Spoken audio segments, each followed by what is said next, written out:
Let's answer some questions, Lewis. Why not? It is Friday, and we like to answer audience questions. Send them in. However, you know how to get a hold of us. Dylan wrote in. Dylan says you guys often talk about foods you like and foods that aren't healthy, foods that are healthy. But what are the worst dishes or foods that you've had? What about the worst restaurants? I generally, Lewis, if I go out to eat, I have a pretty good sense of what I'm going to like. So I don't really have situations where I order something that I don't like. I know what foods I like, and I sort of have a sense of, oh, I might like this preparation or this item.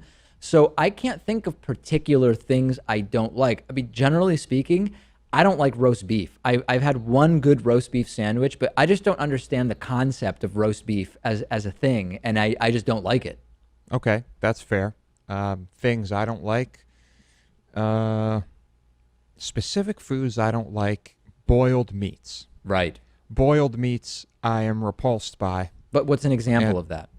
corned beef. You don't like corned beef? No. It's terrible. Meats should not be boiled unless you have no other way to cook them. Okay. In my opinion, boiled meats is a big one. Yeah, that's so. Well, what about restaurants? What about just a really bad restaurant experience? So I've had some. If you follow me on Yelp, you can see I've had some unique and horrifying restaurant experiences. Everything from food that appeared to be rancid to, I mean, just everything imaginable.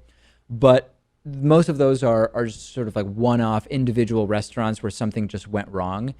I do remember years and years ago, someone I knew wanted to go to an Olive Garden, and I essentially had no choice but to go. And it was an unmitigated disaster. I mean, the pasta appeared to not even really be pasta. It was sort of like a mush of some kind. And of course, the people used to go crazy. I don't even know what they have anymore, but for the unlimited breadsticks, which were quite foul, if I say so myself. And the thing is, it wasn't cheap. There were local mom and pop Italian restaurants nearby that cost the same or less as Olive Garden. Yet for whatever reason, this person insisted that Olive Garden is the place to go. That was not a good experience.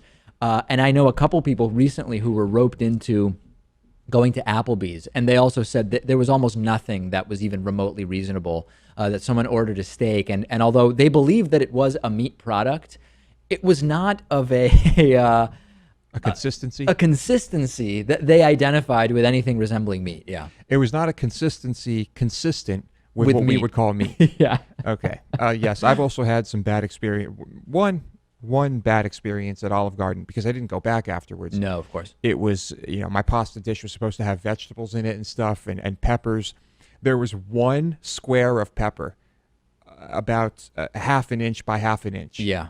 And maybe two little pieces of tomato. Right. And that was those were the vegetables in my pasta and vegetable dish. And it was a disaster. There have been times when I've been traveling and you get a cheap meal somewhere. Right. And sometimes you get what you pay for. Sometimes Sure. you just want to cheap out and the food isn't that great.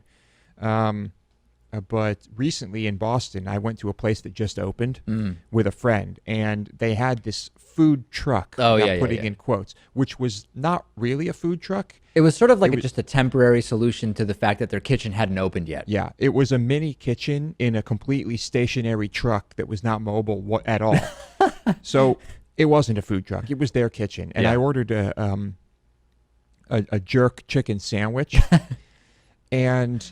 This clip is a gold mine, by the way, for the video that segment producer John is working on. Yeah, it was essentially just not too far removed from just cooked chicken in some bread.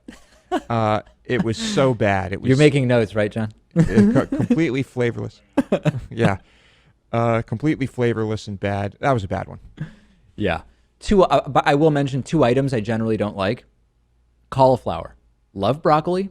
Not a fan of its white cousin, cauliflower, and I am not a fan of kasha. And if you've ever grown up in a Jewish household or been to any number of Jewish-related events, you would know that kasha releases a very distinctive smell when it is being cooked, and it is not appetizing. Yeah, I'm not a fan either. I do like cauliflower. It has to be cooked the right way. Say that again? How did you say that? Cauliflower. Cauliflower. You call it cauliflower. I was going to mention the way you were saying it. Really? And I don't hear people call it cauliflower. You sound like Obama when you say it. Cauliflower. Cauliflower. John? All right. I'm right. I'm right. What? Cauliflower. Okay.